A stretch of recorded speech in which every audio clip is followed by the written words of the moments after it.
Hello, this is episode 33 of the Movie Burner podcast, the weekly podcast from Movie Burner Entertainment, where we discuss the latest entertainment news, reviews and share our views. So what's up first, John?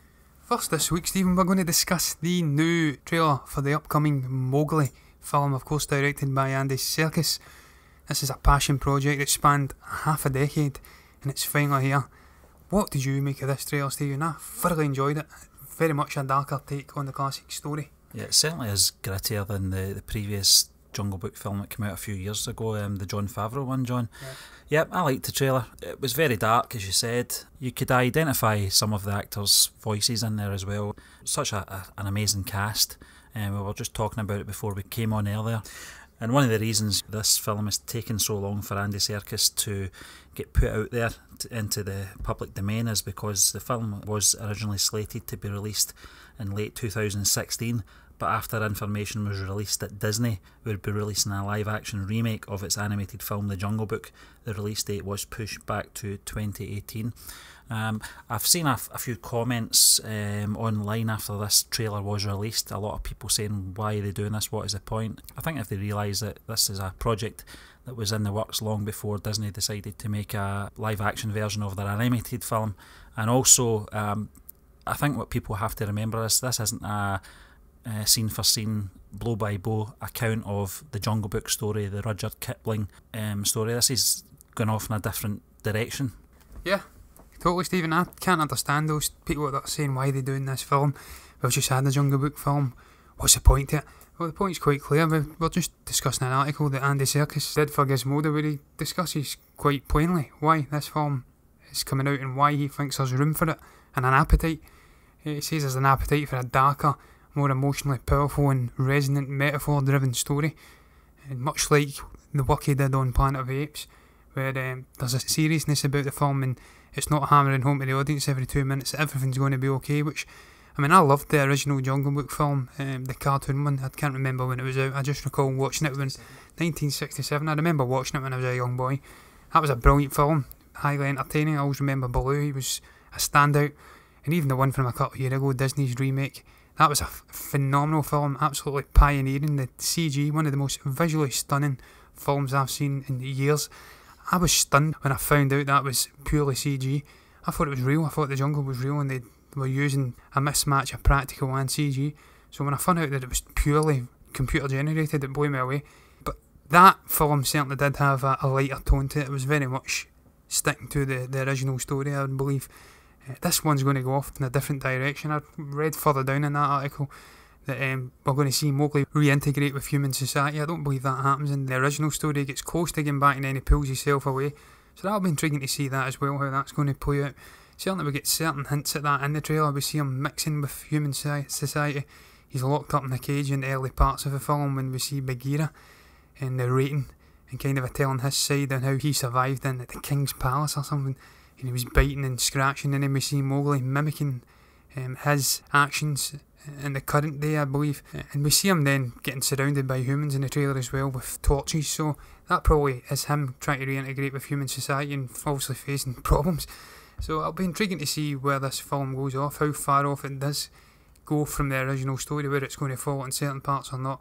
Certainly there's a bit in the early parts of the trailer as well where we see him kind of getting past a pyramid in the distance, and I do believe in the original film and in that one a couple of years ago, that was with the big orangutan and all these group of monkeys were. Certainly we see the monkeys coming out and looking quite scary and angry, so are we going to see that monkey popping up again? Is they going to go off in a different direction and perhaps fearful that it'll maybe match the film from a couple of years too much? I don't know, but it's plenty of room for this, Stephen. I'm giving it on as ever. There's plenty of room for this to come in and sit alongside and complement the other Jungle Book film. Certainly if it's going to have that darker, grittier tone, it's completely different. And it's certainly, by the trailer, it is going to have that darker, grittier tone. That was one of the things I picked up right away from this. Really dark, really realistic and gritty. It's almost like a Christopher Nolan Batman trilogy take on the Jungle Book. It certainly has that gritty tone to a Nolan film, John. King Louie, that's the character's name, who plays the sort of main orangutan in the film. From the animated 1967 one, he was more of a comedic, I don't want to say villain because he wasn't really a villain, although He did want to learn how to start fires or something like that, Yeah. as I recall from the original. In the live action one from a couple of years ago, he was a much more menacing figure in this one.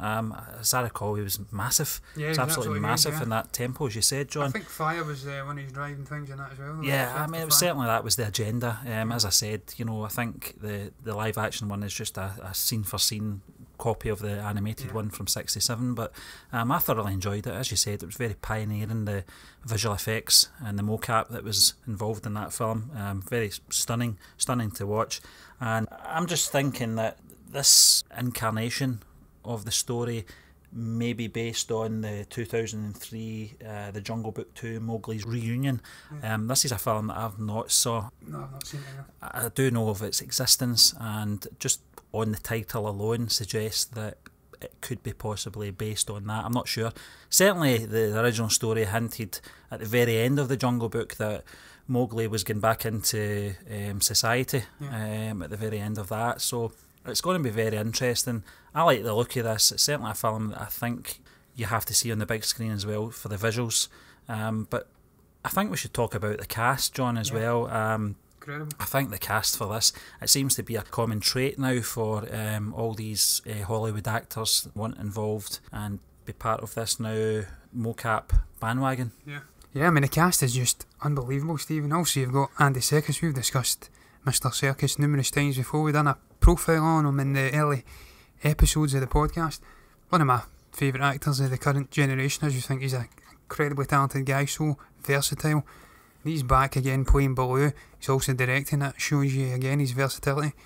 You've got Benedict Cumberbatch, another one of my favourites. Again, a very versatile chap who can pop up in a comic book film and then he'll do a more serious drama heavy film. Christian Bale, again, I keep saying it, one of my favourite actors. Absolutely love this guy. Just one of the best in the business, in my opinion. He's coming in and playing Bagheera. Benedict Cumberbatch, incidentally, is playing Shere Khan. And the moment he has in the trailer, it was one of my favourites, I have to say, with the tigers just dragging the paw and the claws are out. And then he says to, I believe, Mowgli, my, look how you've grown. And it's just that shot of the moonlight hitting him and it highlighting him. He just looked unbelievable. He was a brilliant antagonist throughout all the other films, so can't wait to see which direction they go with him. Then, of course, you've got Cate Blanchett, one of the best female actresses out there. She's just been consistently amazing throughout the years. You can name off all the films she's been in. Obviously, Lord of the Rings. List is endless. She was in Thor Ragnarok as well. What a villain she was in that. So her presence is a big positive for this film. Eddie Marsan, fantastic English actor. Also, he's got that distinctive Cockney accent, a very distinctive voice.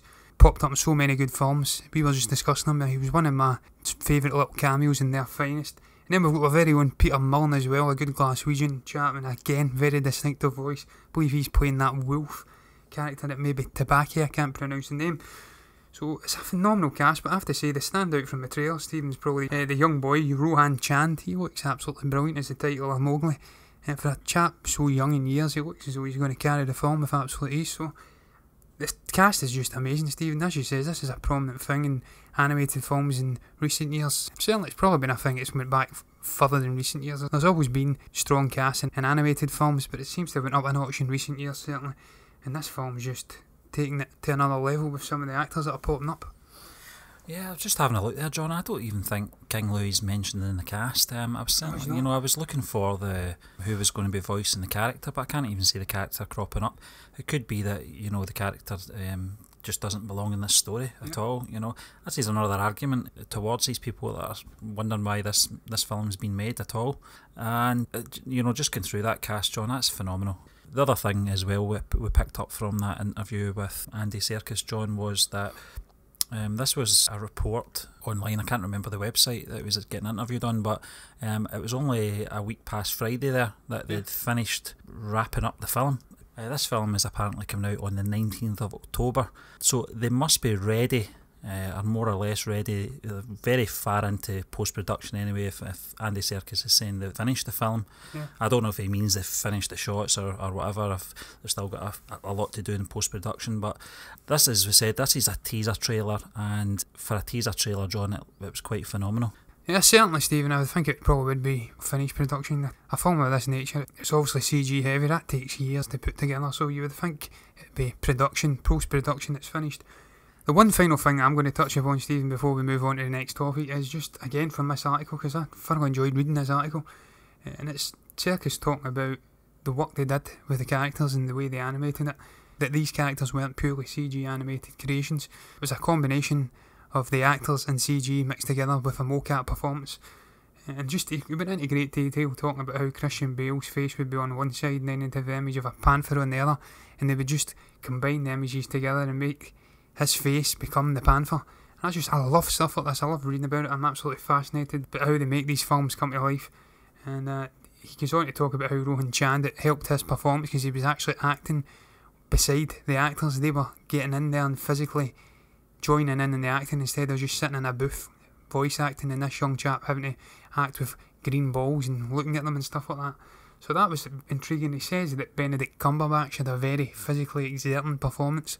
So I wonder if he was down all fours playing a tiger, I don't know, but that was amazing. And I'd imagine, and I think it probably will be the case, that he's used his own mocap studio in London, the Imaginarium. He's used that for umpteen different releases. Obviously the Planet of the Apes, a couple of Star Wars films and Black Panther, so you know you're going to get a very high standard of animation and mocap, because the guy, we talked about pioneering earlier, Stephen, you don't get any more pioneering a figure than Andy Serkis when it comes to mocap. But as she says, thoroughly enjoyed the trailer. It had all the right little moments in there. Only a teaser trailer. It gave us a heavy hint of the story, of how it's going to be very character driven, very Mowgli centric. It's got a darker tone, the visuals are amazing, and it's got all the main players except from King Louie or whatever the hell his name is popping up, so I cannot wait to see this film, and it's not long away. Yeah, Andy Serkis will always be connected with mocap and its development, John. There's no doubt about that. You know, as you said, when we did the profile on him, I did mention that one of my favourite films from Andy Serkis was actually the Ian Jury film. Yeah. But as you said, you know, he's more famous now for his mocap characters in Golem, Caesar and Supreme Leader Snoke. You know, and he's taking it to another level now with this film. So he certainly is the man to go to when you need motion capture in your film. He's certainly very passionate, very into the development of this technology. He's certainly the master of it as well. If you ever look at the behind the scenes of The Last Jedi, it's just mesmerising to watch him in action, because you're so used to seeing the character, you know, in the film's release. When you see what goes into that, this isn't just someone that's putting his voice to a character. Those throne room scenes in The Last Jedi, when you see Andy Serkis voice the character of Snoke, he's not just putting his voice to it, he's putting his whole body into it, his facial reactions. The guy's just a master at this, and I could watch those behind the scenes all day long, and it just shows what a great actor the man is, you know. And I don't think he does get all the credit because he's always behind these characters, you know. And I just think that this is a welcome release for Andy Serkis being a passion project. I think he's owed it and he's due it. Yeah, Stephen, actually my favourite two performances out with his more prominent CG ones was his performances in Wild Bill and I believe The Escapist, live action performances. Great actor. And you talk about his dedication, Stephen. I mean, I remember watching the diaries of the production of The Hobbit, and he was one of the first guys on the set in full mocap, kicking about. So no more dedicated a chap than Andy Serkis in the business. But I digress, I'm giving it on. We'll move on to the next topic, which is Liam Neeson potentially joining Men in Black, and of course the new Sony spin-off of the classic sci-fi series. Yes, this came in last week, John, on Variety's website. This is what they had to say. Liam Neeson is in negotiations to join Chris Hemsworth and Tessa Thompson in Sony's Men in Black spin-off. Sources tell Variety F. Gary Gray, who previously helmed Straight Outta Compton and The Fate of the Furious, is on board to direct. The studio fast-tracked the project earlier this fall, setting Matt Holloway and Art Markham to pen the script and dating a May 17th, 2019 release. The original movie followed Will Smith and Tommy Lee Jones, who played agents of a secret organisation known as the Men in Black and protected Earth from intergalactic bad guys. The first film was a huge hit in 1997 and produced 2 more sequels. Neeson will play the head of the UK branch of the agency. Rip Torn portrayed the head of the American division in the original Pix. Walter F. Parks and Laurie MacDonald are producing, with Steven Spielberg executive producing. David Bobear is overseeing the film for Sony. This role will be a change of pace for the veteran star, who is known for more for his tough-as-nails action roles in movies like Taken franchise, Non-Stop and the most recently The Commuter. His most recent comedic role was the villain in Seth MacFarlane's A Million Ways to Die in the West. Neeson can be seen next in Steve McQueen's Widows. He's repped by CAA, an artists' rights group. Yes, this is an intriguing one, Stephen, isn't it? I absolutely love Liam Neeson. I think he's a phenomenal actor. Also, he was more famed for his drama-heavy films back in the day, but he took a full-on renaissance into the action genre maybe about a decade ago, and he just went full force right into the action-heavy films. This is probably slightly different, this role. I don't think he's going to be going after and murdering people and stalking down people that have kidnapped beloved family members or anything like that. I think he's set to play, I think you said in the article, I don't know if you did touch upon it, that he's going to play the UK, the leader of the UK branch of the Men in Black, so that's intriguing. I presume they're going to be visiting London at some point. I think we actually touched upon that in a previous podcast even, that they are indeed going to be coming to London. I think it was something like they were going to Bulgaria or something, I can't remember, maybe that's a different film, but certainly this is a good casting choice for me. I've seen a lot of people criticising Liam Neeson, saying his recent films have bombed, and this is the last Men in Black film they're going to watch. Well, guys, if this is the last Men in Black film you're going to watch, then what the hell is wrong with you? Because Men in Black 3 wasn't an absolutely incredible film by any means. Men in Black 2 wasn't an absolutely incredible film by any means. You can make a strong argument there's only been one really good Men in Black film, and it was the original. So come on, you can't do much worse. I like the Men in Black franchise for what it is. It's a fun action adventure sci-fi film, and certainly they're going down the right road with the casting choices for this spin-off with Chris Hemsworth, Tessa Thompson and now Liam Neeson. I think when we last spoke about this, there was talk of it being a trio of leading actors. They'd obviously already get Chris Hemsworth and Tessa Thompson, and then there was going to be another leading actor, so I do wonder if this is going to be Liam Neeson, or is he just going to be a side character more superfluous to the story. Certainly if he's going to be the head of a UK branch, I would imagine he is going to be just a bit part side player, and they're probably still to get that third leading actor, but I'm happy with this, Stephen. Anything that adds more quality into the cast, and certainly Liam Neeson's a quality addition, I'm happy with. Yeah, I think Rip Torn played Zed. I think that was the character's name in the original one. I've not seen the film in a long time now, but I don't recall Rip Torn having a big part. No. He's such a, he's a memorable actor, and certainly the character was very memorable. But I don't remember him having a lot of screen time. If he is going to be one of the big three, as was announced earlier this year, John, I think Liam Neeson, if he is playing that character, will have a bigger role to play if he is one of the main characters in the film. Yeah, I think a lot of it's going to be moving around different countries this time. It was always one of the things I thought was quite comical about the original Men in Black, was mostly based in Washington, in New York, for such a cosmic storyline, if you know what I mean. But Liam Neeson is a good choice. I can take Liam Neeson as a leading character. And just mentioned in that Variety report, his last film, The Commuter, I thought was an enjoyable, it was more of a thriller than it was an action film. Very intense movie, and I enjoyed it. But I also like him playing with a supporting actor. When you think of films like Batman Begins, he's the person I think of right away when you mention that title. I thought he was absolutely amazing as Ra's al Ghul in that film. He carried it in a way. He wasn't the main sort of comic book villain, not the one you expect. He was certainly the main antagonist in the movie, and he plays those roles so well. It'll be very interesting to see his take on the character Zed, if that's what they're going to call the character in this version. But I'm looking forward to it, John. I did like the original movie. I can't believe it's been 21 years since its release.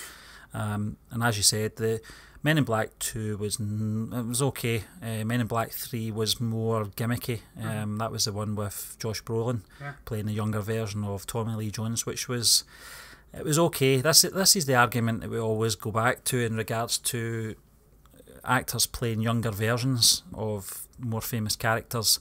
When they impersonate a character, it's quite gimmicky and it doesn't have a lot of longevity about it. This is one of the reasons a lot of people wanted Anthony Gruber as the young Han Solo. Well, we'll talk about that another day. In fact, we'll talk about that in the next Force Friday show, how we feel about Alden Ehrenreich portraying that younger character. But certainly that third film was very gimmicky in that sense. I think we went to see it in the cinema actually when it first came out in 2013, I think it was, or 2012, I can't remember. I haven't seen the film since. No. I've not seen Men in Black 2 since its release either. but the original film I have seen multiple viewings because it was just such an original idea, and I hope this new spin-off, I know it's not going to be, it's not a remake, it's set in the same universe, is that right, John? Yeah, so I think it's a parallel story in a similar universe. Yeah, so I mean that'll work if the storyline's been written correctly and it's get some original ideas in there. I think adding Liam Neeson to the cast is a good move as well.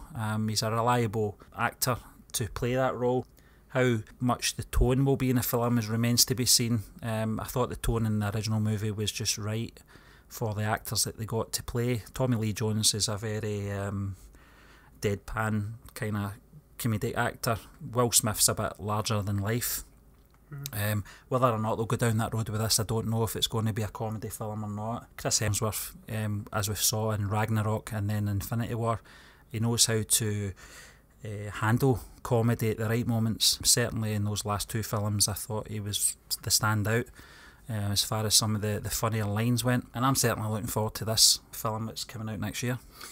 The one thing I'm disappointed at, Stephen, is that he's not actually a villain. I mean, the first time I heard of this bit of news, I was praying that he was going to play a villain role in the film, so I'm slightly disappointed that he is going to play the head of the UK branch. I think you said his name's Zed, because obviously he played the villain in A Million Ways to Die in the West, which was a decent enough little action western comedy heavy film.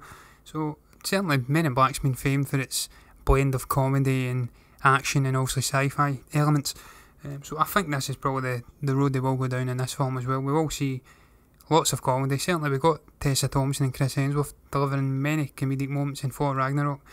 She had a moment when she was introduced where she was kind of acting drunk and toppled over. Chris Hemsworth is just amazing at delivering comedy as Thor. I don't see any reason why you can't bring that into this film. Liam Neeson, I'm sure, is capable of delivering some comedic moments as well. He's got a decent enough acting range, so I've got no concern about that. But that was a big disappointment I had, that he wasn't going to play a villain role, because as you said, Ra's al Ghul in Batman Begins, very memorable villain. But I can't really discuss much more, Stephen. There's not a lot to go on just now. It's all very much hush-hush at the moment. But certainly the guys are getting in. They're getting the same writers in. Walter F. Parks is a guy that's synonymous with Men in Black and various other good films, so they're getting the right people in. Didn't know Steven Spielberg was, I think you said, executive producing. So they're getting the right guys in. The directors, I've not heard a huge amount about him, but if he did Straight Outta Compton, then that was a very good film. So yeah, I'll keep a good eye on this and see who else they get in the coming months. Certainly it looks as though they're going heavy in the casting now anyway, and we're going to get more news coming out, and we'll find out very soon whether that third leading role is going to be filled by someone else, or if it is indeed going to be Liam Neeson getting a more meatier role. Who knows? Well, I think Liam Neeson can actually carry a comedic role anyway. If you ever saw Life's Too Short, the Ricky Gervais Stephen Merchant television series with Warwick Davis, he had a small part in that, which was one of the more standout scenes in that series. Very funny, very dry, and I think he can carry the role off, John. This film, as I said, it's not coming out till May 17th, 2019, and I'm sure we'll get some more trailers in between now and then, John. Just moving on now to our next segment of the show, it is the Movie Burner blog, where we just discuss the last 7 days movie reviews that are on our website at movieburnerentertainment.org. And first up, John, is... It's Acts of Vengeance from 2017, Stephen, directed by Isaac Florentine and starring Antonio Banderas, Paz Vega and Cristina Serafini. The plot is about a fast-talking lawyer transforms his body and takes a vow of silence not to be broken until he finds out who killed his wife and daughter and has his revenge. It's getting pretty average ratings on IMDb, and indeed Darren has followed up that rating with a very average 5 out of 10. The story sounds like it's a classic revenge, then maybe action film, and I'm presuming Antonio Banderas is playing the fast-talking lawyer. Certainly if you're getting Antonio Banderas into starring a film, he's going to be the lead in the film, and I would imagine he would be the lawyer, but I've not seen it. I do like revenge films though. Don't know if I'd watch it purely because of the rating, but as I've said numerous times, Stephen, I don't allow other ratings to affect my judgment. I usually judge a film on its merits myself. Yeah, I think that average rating from Darren was, I just don't think the film fulfilled him enough. No. Certainly on his final thoughts where he says it's watchable, and if you like Banderas, it's worth a look. For me, it was fine. I just wanted more. I can understand that. it's certainly not a film I don't think I'd go out my road to watch based on the review, John. Yes, Stephen, and the next film on the list is one that you reviewed, and it's Superman Doomsday from 2007. It's directed by two people, Lauren Montgomery and Bruce Timm, and it stars Adam Baldwin, Anne Heche and James Masters. You've been going on a bit of a DC animated binge recently, Stephen. You did say you were going to do it, and you're a man of your word, so I'll let you in. Yeah, I'll certainly be doing this over the next few months, John. If you've saw the list of films that I am working my way through, listen, I'm thoroughly enjoying this little adventure getting into these films. I was introduced to the DC animated universe, firstly watching The Killing Joke, and then on to Gotham by Gaslight, which we spoke about last week. This movie took me by surprise. It was one of the first movies that I saw. Superman really struggles in this film. The character of Doomsday is certainly a match for the Man of Steel, and it was one that I had to watch a couple of times. I did get a little bit confused with, there was a cloning process at one point, and I was getting a little bit confused what Superman was what at one point, but at the very end Superman dons the black suit, which I was very happy to see. I just wish they did that in the cinematic live action movie as well. We did see those makeup tests with him wearing it, but listen, overall I enjoyed this take on the Man of Steel. I think it's fair to say that although it is enjoyable, once Superman has dealt with Doomsday, the pacing of the movie and its overall tone changes, and possibly not for the better. It's still a worthwhile watch, and I can honestly say this is recommendable, John. If you want to dive into any of these movies, this is certainly one of the ones that I would watch firstly. Yeah, I'm definitely going to give a few of them a bash, Stephen, because they certainly look as though they're combining the classic stories from the comics and they're just putting them right into the animated sort of a genre. So it's right for that. You're going to get all the classic stories, and one thing you can't say about DC or slag them off for is their comics. Most people who are big fans of the comic books will tell you that DC has a much better array of comics and stories than even Marvel has, so I definitely will give this a bash, just to see classic characters like Lex Luthor, Doomsday, facing off against Superman, so I'll give it a bash. But we're just moving on to the next one, which is The Titan from this year, and it's directed by Leonard Ruff, stars Sam Worthington, Taylor Schilling and Tom Wilkinson, and it's about a military family taking part in a groundbreaking experiment of genetic evolution and space exploration. I watched this one, Stephen, I believe it was on Netflix. It was getting horrific reviews on IMDb, and I think Darren shared those sentiments. I do recall it being kind of a boring, to be honest with you, and it's, the concept didn't really intrigue me in any way. I think I actually switched off maybe halfway through. Sam Worthington used to be a guy I enjoyed watching, but he became oversaturated round about the Avatar time. I think he was popping up in Terminator Salvation and a whole host of different films, and he became really oversaturated. And he just became oversaturated, and now he's just went the opposite way. He's completely disappeared off the face of the earth, and he's popping up in Netflix films. But I mean, the concept of it sounded interesting. Certainly gave it a bash, but it wasn't for me.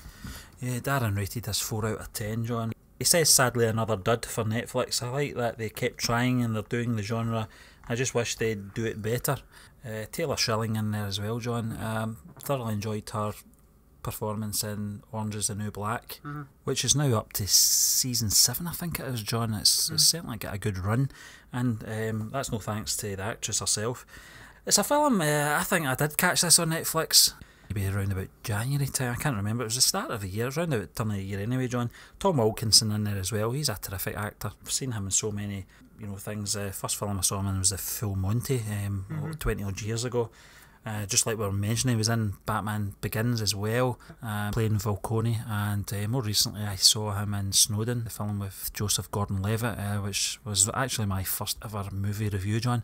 I like Tom Wilkinson. He's a great English actor, but the film itself was a bit flat to me. It was one of the ones that I thought might have, it took my fancy at the time, watched it, and very much like Darren, that just wasn't fulfilling enough. Yeah, I'm actually telling Pokey, Stephen. That says I switched it off halfway through. I'm telling Pokies I didn't recall watching the whole film, but it just wasn't for me, as you says. It just lacked something. I do recall a moment where Sam Worthington turned into an alien. He was kind of hunched over in like a secure area, and his wife was injecting him and stuff like that, but it just wasn't for me for whatever reason. But we're going to move on to the next film, which is again one that you reviewed, and it's another foray into the DC animated universe. and it's Justice League The New Frontier, directed by Dave Bullock, starring David Boreanaz, Miguel Ferrer and Neil Patrick Harris. I'll let you in, you'll tell me what the plot is, but I think it's set in the 50s or something, isn't it? One of the things that stood out to me about this one, John, was the poster for this. Yeah, it was very good. It's very golden age, like, you know, that 1950s sort of Cold War propaganda type poster. Yeah. As far as the story went, this was more of a condensed origin stories for Martian Manhunter and the Green Lantern. You had your favourites in there, your Superman, your Batman, your Wonder Woman, etc. Green Arrow turns up in one scene and doesn't say anything at all. Robin has a mere cameo at some point. Yeah, some might say. Yeah. And Aquaman, I think he has one line at the very end. He turns up at the very end and introduces himself as Arthur. And it sounds like I'm slating the film here. Arthur. It was, you know, it was actually a very good film. I enjoyed it. I certainly I wasn't too familiar with the character of Martian Manhunter. Turned out that I enjoyed the character. I liked the sort of conflict in the character as well. And the other thing that stood out to me was, as you said, David Boreanaz was playing Hal Jordan, the Green Lantern. Miguel Ferrer, as I always refer to as Bob Morton from RoboCop. Yeah. He was playing the Martian Manhunter. Neil Patrick Harris from How I Met Your Mother, he played Barry Allen, the Flash, which you know, if you know that actor, you'll know he's perfect, that kind of role. He's got that kind of youthful voice about him. You had John Hurd in there. He played Ace Morgan. John Hurd from the Home Alone fame. Yeah. He played the dad in Home Alone, who sadly, I think he passed away this year, as I recall. You got Lucy Lawless playing Wonder Woman. Couldn't think of a better actress to play Wonder Woman after her TV series Xena. And Kyle McLaughlin, who's been a great actor. I've thoroughly enjoyed his performances in Twin Peaks. And also you've got Keira Sedgwick in there playing Lois Lane, and Brooke Shields playing Carol Ferris. Some cast. I thoroughly enjoyed the film, John. As I said, if you've not saw any of these, I can't recommend this enough either. Yeah, like I said earlier, Stephen, it's very much taking the classic stories from the comic books, and they're fantastic stories. That's one thing about Marvel and DC, and it's why the MCU and a potential DCEU in the future will always have interesting plots and interconnected stories, because the stories are just absolute gold. They're mining from decades upon decades of absolutely brilliant stories, so I will give this a bash probably at some point. I'll certainly start off with probably the one you watched at first. I can't remember what it was called. Was it Gotham by Gaslight? No, The Killing Joke, wasn't it? So I'll certainly give it a bash, because it intrigues me. I'm into comic books, and obviously the animation stuff is absolutely superb. We've seen Mark Hamill obviously more famously dipping into that and doing it very, very well. One of the best Jokers of all time. But we're going to move on to the next film, and that is Visions from 2015, and this is directed by Kevin Greutert. Stars Isla Fisher, Anson Mount and Gillian Jacobs, and the plot is after moving to a vineyard to start a new life with her husband, a pregnant woman begins to experience terrifying visions. Now this has got a pretty poor rating on IMDb. Darren's given it 4 out of 10. I know at one point he says he can't blame Netflix for this, that it's Amazon Prime's fault. So I'm sure Netflix can take some sort of a solace from that they're not the only streaming digital service that's putting out some lemons. But certainly I can't see me giving this a bash after the slating that Darren gives it. Yeah, 4 out of 10, John.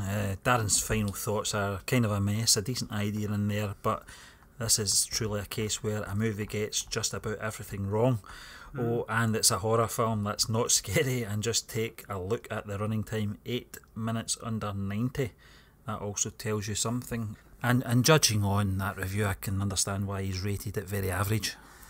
Yeah, the only thing I can take from it, Stephen, is Isla Fisher's in there. She's been in a couple of decent enough films, so I'm not going to go and watch it though, I can't lie. And I'm going to move on to the next film, which I reviewed, and that is Game Night from this year, which is directed by John Francis Daly and Jonathan Goldstein, and it stars Jason Bateman, Rachel McAdams and Kyle Chandler. It also stars Jesse Plemons. Now, I wasn't going to go and watch this film, Stephen. I remember we talked about this in Box Office Chat, and we were kind of took by surprise by this. I didn't realise it even existed until it came out in the cinemas, and it popped up in the top 10 of the box office. The title didn't help matters either. Game Night sounds crap, to be honest with you. But I'm glad I actually went and gave it a chance, and I say that in my review because it's a surprisingly decent little film. I think it says on IMDb that it's a sort of mystery heavy film, but it really isn't. It turns into a full-blown action film about 30-35 minutes into the film. Jesse Plemons was the absolute standout as the lonely cop neighbour. He's just an absolute socially awkward creep of a man in this film. He just stands and stares at his neighbours unblinkingly. He was just incredible. This guy's just a chameleon of an actor, and he's just so busy. He's putting Dwayne Johnson to shame by the amount of films he's popping up, and he's just ridiculous. Jason Bateman was brilliant as well, and Rachel McAdams was good too. They had a great sort of a couple relationship, and the chemistry was good. It was an enjoyable little story. It was about a brother organising a games night. He gets mixed in with the wrong crowd, and he ends up getting kidnapped, and all of the friends and people that were over at his house getting involved in the game night go off trying to find him. They don't realise it's actually real until later on in the film. They get mixed up with a heavy duty gangster, and it just goes absolutely crazy. It was an enjoyable little film, and I would recommend giving it a bash to anybody that's into these sort of films. Yeah, Jason Bateman, I thoroughly enjoyed his work on Arrested Development, John. Yeah. Thought he was amazing in that. For every Horrible Bosses type film, you'll get Identity Thief, those type of films. I'm not saying he's a mixed bag. He's probably had more success in these kind of films, that kind of tone. Yeah. He's certainly a great comedic actor. And Rachel McAdams, for her limited screen time in Doctor Strange, I thought she was brilliant in it. I thought she she kept the storyline grounded, gave something for Stephen Strange to relate to and come back to, and she's a great actress as well. In regards to this film, John, we talked about this for a number of weeks, as you said, on the box office chat. It certainly wasn't one that we slated. We don't tend to slate films we've not seen, but sometimes you can just tell when there's a bad film in there. This certainly wasn't one of them. I read your review when it came out earlier in the week, and I think this is one that I will want to see now after reading your review. Yeah, it's a decent little film, Stephen. Talking about films you just know are lemons in the box office chat, I Feel Pretty and Life of a Party. There's certainly two that I know for an absolute fact are lemons, starring Melissa McCarthy and Amy Schumer. Two absolute lemons of actors. So, yeah, totally agree with you there. But we're going to move on to the final film in this week's Movie Burner blog rundown, and it's Forgotten from 2017, directed by Han Jung-Jang, and it stars Han Yo Kang, Mu Yo Kim, and Seong Kun Moon. Now I have to go and take a lie down, Stephen, after saying those names. Good lord. The plot is basically, I don't know what the plot's about, Stephen. Darren's given it a very, very good rating, and indeed it's getting good ratings throughout. I was intrigued when I seen the cover for this film alone, the poster for this film alone. I do like a foreign language film, and I presume this probably is a foreign language film. I may be talking absolute crap, it probably isn't, but I like these sort of films, and I probably will give it a bash. Yeah, I think it's a Korean film, John, but I think we've kind of sussed that one out from the cast. Mm-hmm. Yeah, Darren's final thoughts. He says he liked this film, he liked what it tried to do, and it's a pretty original film, and a film that uses its brains to create interesting and thought-provoking twists. If you like thrillers or world cinema, it's well worth a look. He rates this 7 out of 10. Mm-hmm. Again, based on that review, that is one I think I will watch now, John, based on that review. I'm not easily swayed. It's not like I read movie reviews and they decide for me whether or not I want to watch a film, but this is a very interesting review from Darren. He does say that there's a few twists in there, but the film does get a bit dark, that it kind of takes the fun out of the twists. But nevertheless, if it's a thought-provoking film and it's quite dark, then I'll watch that. It sounds very good. Yeah, and as you know, Stephen, I've got a sweet spot for a good foreign language film. I've certainly watched my fair share over the years, so I certainly will give this a watch at some point, certainly with it being on Netflix. It's very easy to access. But I digress. That has us reached the end of this week's iteration of the Movie Burner blog rundown, where we discuss all the latest movie reviews posted up on the Movie Burner blog. Just before we move on, Stephen, we would just like to thank Josh, one of our writers, who's now moved on. And we'd like to also give a big warm welcome to the 3 new writers we've brought on, Caitlin, Michael and Dave. And we're looking forward to discussing some potential reviews that they post up in the future. But we're moving on now, Stephen, to the next and final topic, movie topic of this week's show. And we're going to discuss the first trailer for the upcoming The Sisters Brothers film, starring an incredible cast. But I'll let you in. What was your thoughts on it? Yeah, this is directed by Jacques Audiard, John, and as you said, this has got some cast: Jake Gyllenhaal, Joaquin Phoenix, John C. Reilly, Rutger Hauer, Riz Ahmed. The list goes on here, John, but just getting back to my initial feelings on this trailer, you actually pointed this one out to me. That introduction in this trailer, thoroughly dug that. I liked those sort of gunfire shots in the darkness, and for about 15 to 20 seconds it's just the brothers speaking. And right away I said to you, I said, this looks like a Tarantino film to me, you know, that kind of style. But I'll let you in, John. I liked it. For a teaser trailer, it's certainly got me intrigued, and you know, I'm looking forward to a full-blown trailer now. Yeah. You know, Stephen, I do like a good western. It's one of my favourite genres in movies in general. And it's based on a book, I believe, by Patrick DeWitt, a Canadian author. And the book's apparently a very good book. And actually, I'm going to give it a read because it intrigues me. This film's intrigued me, and the trailers certainly put me onto the book and the film. But the film itself, I mean, it gave me, when I was watching it, very strong Tarantino vibes as well. A lot of people says it's get Coen Brothers vibes, the story, and they wanted them to direct and be involved in the film. But sadly, they're not involved. But the film itself looks good regardless. Another thing it gave me strong vibes from was Hell or High Water. Not the terms of the story or the premise or anything like that, but just the way it's a quartet of characters split into two different groups, kind of going after each other. That intrigues me, and it has got the Hell or High Water vibes. That was a brilliant film. As you said, Stephen, Joaquin Phoenix in it, John C. Reilly, I believe they're playing brothers.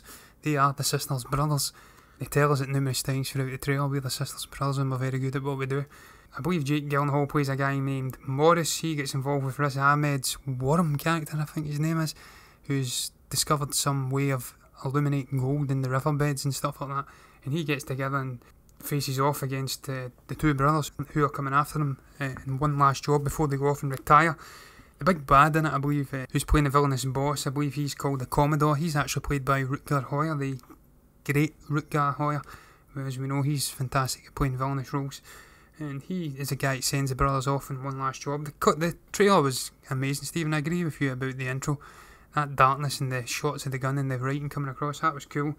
There was a good mix of dark comedy in there along with some drama, and it's obviously going to be a very dark comedic western film, and that's right up my street. The book kind of hints at quite a sad, poignant story for the two brothers. I don't know if they're going to follow it by the book, but if you pardon the pun, but certainly I hope they do, because the story looks incredible to me. The trailer gave everything I thought was necessary. It gave the plot, the general plot, gave us a good look at the two brothers' different personalities. Certainly Joaquin Phoenix, I believe, he's playing Charlie and he's not really wanting to retire. And you've got Eli played by John C. Reilly, and he's wanting to go off and run a shop and stuff like that and live happily ever after. I thoroughly enjoyed it. I loved the Tainted Love song throughout. I thought that was just a brilliant fit. Enjoyed all the action. You can see they've got a dark side to them along with all the comedic moments. They burn that woman's house down who refuses to open the safe up for them. And then you've got the moment where they're slapping them in the saloon, and then he comes out and John C. Reilly slaps him back and nearly knocks him out. You've got that brotherly camaraderie, and then you've got the action of them chasing after these guys. I think it looks incredible. It's right up my street, and I'm looking forward to seeing more of it. Yeah, it would have been interesting to see where the Coen brothers would have taken this, John. It's certainly got those vibes to it. Jacques Audiard, I think this is his first English-speaking directorial movie. You know, just looking at his previous work, you know, nothing really stands out to me. You know, I've heard a couple of the films that he's directed in A Prophet from 2009 and Deepan from, I think, 2-3 years ago. But I'm certainly not too familiar with his work. You're right, John. The soundtrack on this, the Tainted Love, the version of that was just amazing. I couldn't identify it at the beginning, and it was yourself that said it's Tainted Love. And it kind of reminded me of the way they did the Justice League trailer with the Beatles come together. Just taking a very famous song and, you know, changing it about a bit, and it really is a memorable part of that trailer. And certainly in this trailer, that song certainly stands out, and it really does give that feel to the movie, where it's going, and the tone of the movie as well. I thought it was very stylish. I really enjoyed this trailer, and as I said, you know, I'm not as big a Western fan as yourself, but if it's made in the right way, I can enjoy a Western from time to time. Yeah. The final thing I'll say, Stephen, is the trailer very much sold me on the film, so they've done a good job. The director himself, not really heard of much of these things. I think it says at the start, from acclaimed director. I think he has focused more on the foreign language films, and I've not really seen him. But he's brought on the writer that's involved there, has worked with him numerous times before, so I'm sure we'll get a very interesting story. And the visuals looked incredible. The cast is amazing. You just know they're all going to work together very well. I'm really excited for this film, and I can't wait to see more about it. But we're going to move on to the final part of the show, which is box office chat, where we break down the top 10 films in the UK box office for the previous weekend. What is the weekend, Stephen, incidentally? The weekend is of May 18th to the 20th, John, and coming in at number 1 in its first week, grossing 13.3 million, is Deadpool 2, which knocks Avengers Infinity War off the top spot. If any film's going to do it, it was going to be this one, John. Yeah, it was, Stephen, and we all expected it to knock Avengers Infinity War off the top spot 4 weeks in. It grossed 13.2 million, as you say. It's shown an unbelievable amount of theatres, nearly 1,800 theatres. That's like more than nearly 3 times the amount Avengers is shown in just now. So I'm not surprised about this. This has obviously been very highly anticipated. I've not had a chance to go and see it yet. I will go and see it. I've actually went to see Soul before this. We can't talk about that yet because that's not in this weekend that we're covering. It's in next weekend's. But I don't think anything's going to change, judging by the way Soul's performing. It ain't going to top Deadpool or Avengers Infinity War. That'll probably come in at number 3. Well, I'm probably talking crap. It'll come in at number 2 because it'll be above Avengers. But yeah, I'm not surprised. It's, by all accounts, it's a brilliant film. A lot of people are saying they've managed to catch lightning in a bottle again, so I can't wait to go and watch it. Certainly the promotional aspect of this film was up there with some of the best promotion of a film I've ever seen. The trailers, just the ingenious ways they promoted it, absolutely brilliant. Can't wait to see it, and yeah. I think David Leitch, that was his aim, you know, coming into this sequel. Very hard to, you know, compete with a very original, great movie as was Deadpool. So to get the sequel well received as it has over the last week or so, John, is no more than the director can ask. Just moving on to what we were just speaking about there, at Avengers Infinity War coming in at number 2, John. This grossed another 2 million over the weekend. That's up now to £65.1 million in 4 weeks. Yeah, Stephen, what can you say about this film? Absolutely phenomenal performance. Grossed 2 million for the weekend, £65 million all time now, and it's just about broke into the top 10. It's just slightly below. I think it might be Rogue One. I think it's just slightly below at the moment, but you expect it to top that, and very, very soon indeed. It's just about to hit the 2 billion mark worldwide. It's going to cross that. It's probably going to end up grossing about 2.3 billion worldwide. So absolutely phenomenal performance from this film. We always says it was an event, this film. It was a cultural event. It was the culmination of 10 years of hard work from Kevin Feige, Marvel and Disney. Not surprised at all at the performance, and it's tearing it up everywhere, so I'm delighted. Yeah, comes as no surprise, John. We certainly covered this a few podcasts ago. We dedicated the whole show to it. Yeah. It certainly was a journey, a very emotional journey as well, for a lot of the storylines that were in that movie. Just moving on to number 3 now, John. It's Sherlock Gnomes in its second week here in the box office here in the UK. Grossed another 700,000 over the weekend. Gross in total is 3.6 million. Yes, I've not seen this one, Stephen. I don't intend to go and see it. It's getting kind of average to poor reviews. I remember seeing this when I went to see Isle of Dogs, maybe a couple of weeks ago. I seen the trailer for it in the cinema. The trailer didn't inspire me any. It was kind of a try to go for laughs, and I just wasn't laughing at it. But different strokes for different folks and all that, Stephen. It's doing, can't imagine it would have had an astronomical budget. 3.6 million after 2 weeks is not to be laughed at. I think most of that budget went on the cast, John. If you look at the cast, it's actually quite a sterling cast they've got in there. Okay. No, I mean, surprisingly, it's not a film I'm going to get my road to see. It's certainly not getting good ratings on IMDb and Rotten Tomatoes. Just moving on to number 4. This is a film I know you're aching to see. In its third week here in the top box office, earning 400,000 over the weekend, grossing total £3.9 million, is I Feel Pretty. Yeah, I'm absolutely itching to go and watch this film, Stephen. As you know, I'm one of Amy Schumer's biggest fans. Absolutely love the woman. I think she's so incredibly talented, and this film just sounds absolutely amazing. She wakes up after a head injury or something and thinks she's the most beautiful person in the world. But I digress. I ain't going to watch this film, Stephen, but it's doing okay. It's crossed nearly 4 million after 3 weeks. That's not to be laughed at either. It's just not a cup of tea, and Amy Schumer is not my favourite actress. I don't hate her or anything like that. She's not my favourite actor. What else can I say? If you've got something to say, I'll let you in, Stephen. All I've got to say, John, is moving on, and that is to number 5, another one that you can't wait to see, Life of the Party with Melissa McCartney. This film is in its second week here in the UK, grossing just over 200,000 over the weekend, totalling 1.1 million in its second week. As I said, it's Life of the Party. Yeah, and much like the previous film, Stephen, it's not one I'm going to go and see. It's not my cup of tea. It's just not for me. The lead actress, Melissa McCarthy, not for me. Not got much more to add. It's not doing quite as well as I Feel Pretty, so that would probably tell you it's nowhere near as good a film. It's only grossed 1.1 million after 2 weeks. Not going to have a big budget, but I ain't going to go and watch it and add to it, so I don't care. But we're going to move on swiftly to number 6, which is Blade Runner The Final Cut. It's this secret cinema 2018 release again. It's grossed, yet again, 226,000 for the weekend. Its total gross and its full run at the box office is 3.1 million, just under 3.1 million in 9 weeks. I've been saying on and off for a couple of weeks now, what the hell are they paying to go and see this? I actually read a Facebook post where someone bought a special edition ticket or something. It wasn't a standard ticket, and he paid £90 or something. So you can see now why it's grossing 200,000 over a weekend. And he wasn't impressed with what he got for it, I have to tell you. I'm not impressed with it either. It doesn't strike me as being something I would be interested in. I love Blade Runner, but I'm not going to go and watch it in this secret cinema thing. Not that I'm going to get the chance, because I don't think it comes to Glasgow. I don't really understand why he was disappointed. Paying £90 to see a film he's probably saw already. That itself is a disappointment. I'm not really familiar with what you get out of these secret cinemas either, John. You might want to enlighten me in that.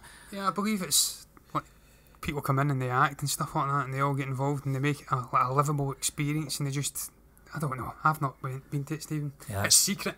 Nah, certainly not my cup of tea, John. It's phenomenal though, been in the top 10 for 9 weeks now. Whether that's a reflection on the recent releases in the UK, I'm not sure. Blade Runner itself is a terrific film. Yeah. It's a cult classic. I can see why it would get a large number of people want to go and see this in the cinema, but for 9 weeks this is totally mind blowing. Now you've explained that what people are paying to see this movie and the events that surround this movie in the secret cinema. Can't be much of a secret cinema now, John, with the amount of people that are going to see us. Whether or not it's the same people going back again, I don't know. Sure. But just moving on to number 7, this is a film called Breaking In. It's in its second week.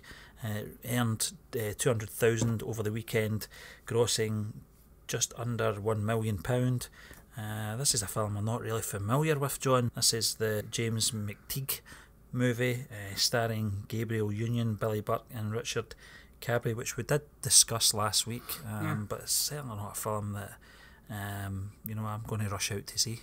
Yeah, I think I said last week, Stephen, that the only reason I would probably watch this would be for Gabriel Union, but she's no Dwayne Johnson or whatever it's going to pull me in to watch maybe a below par film just on the star name alone. She's a good actress, but I'm not going to go and watch it.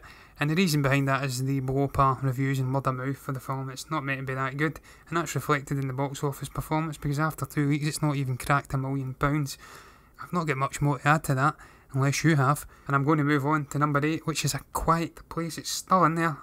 This film has just been a phenomenon, really, for the horror genre. It's just shook up. John Krasinski, Emily Blunt. Brilliant horror film, focusing on a family and being terrorised with these strange alien creatures that are blind but have got hypersensitive hearing. It's grossed 126,000 for the weekend. Total gross is now sitting at 12.1 million, 7 weeks in. This only had a $15 million budget. Absolutely phenomenal performance for a phenomenal film. Yeah, John, it's certainly one of the films for the first half of the year that stands out to me as well. As you said, for the genre, it took me by surprise. I thought it might have been a bit cheesy when it first, got announced this film's coming out, but I thoroughly enjoyed it. Emily Blunt, terrific actress. She doesn't really put a foot wrong that often, and I can understand why it's still in there 7 weeks on. Just moving on now to number 9 in the box office here in the UK. It's the Guernsey Literary and Potato Peel Pie Society. That is certainly a tongue twister. And it's in its 5th week, John, earning another £100,000 over the weekend, and that's grossed 5.3 million overall. Yeah, it's done very, very well. It's done smashing. It's not a big release by any means. It's not going to have had a big budget. I think it says it had a very decent cast. It was adapted on a book. I think it was like a romantic type film. Not really my cup of tea. By all accounts, it's a decent enough film though. It's got a great cast. It's done very well at the box office, and I'm not going to knock it because it's not my cup of tea. But I digress. It's done well, and I'm happy for it.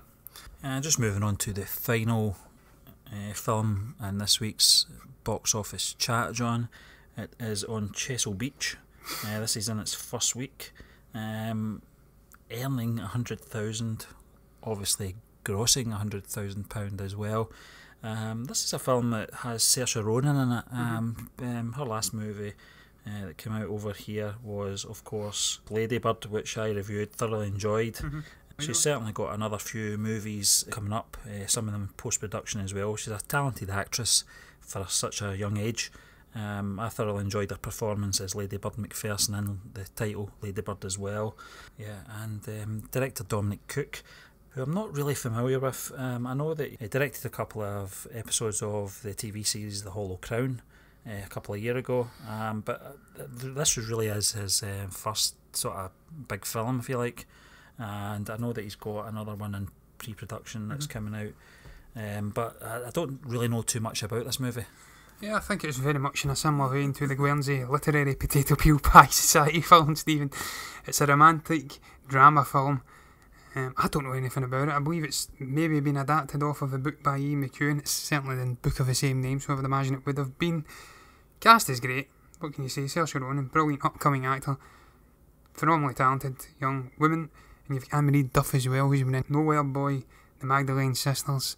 She was in Shameless. She's a great actress. Emily Watson, Adrian Scarborough as well. He was in The King's Speech. So it's got a great cast. It's not something I'm going to go and watch for the same reasons as the previous film we discussed. Just in that it's not my cup of tea. It's not the type of film that I would go and pay money to watch in a cinema. Certainly if it came on in the TV or something like that, then I'd maybe give it a bash. But I'm not going to go out and spend money. I'm going to go out and spend money and watch Deadpool 2. That's my next film I'm going to go and see in the cinema. But it's doing okay. It's crossed a decent amount for the weekend. And yeah, all the best to it. And I wish it well. Yeah, and that just wraps up this week's UK box office chat, John. And it also wraps up this week's Movie Burner podcast. We would just like to thank you for joining us once again. And we will be back to do it all again next week. Remember guys, if you're enjoying the content we're putting out, then do subscribe to our YouTube channel, like, comment on and share the videos. You can also find us on iTunes and the Google Play Store at the Movie Burner Podcast, and give us a little follow on Facebook and Twitter at Movie Burners. If you fancy a spot of casual reading, then all our latest written reviews and the occasional article can be found at movieburnerintertainment.org. Until the next time, goodbye.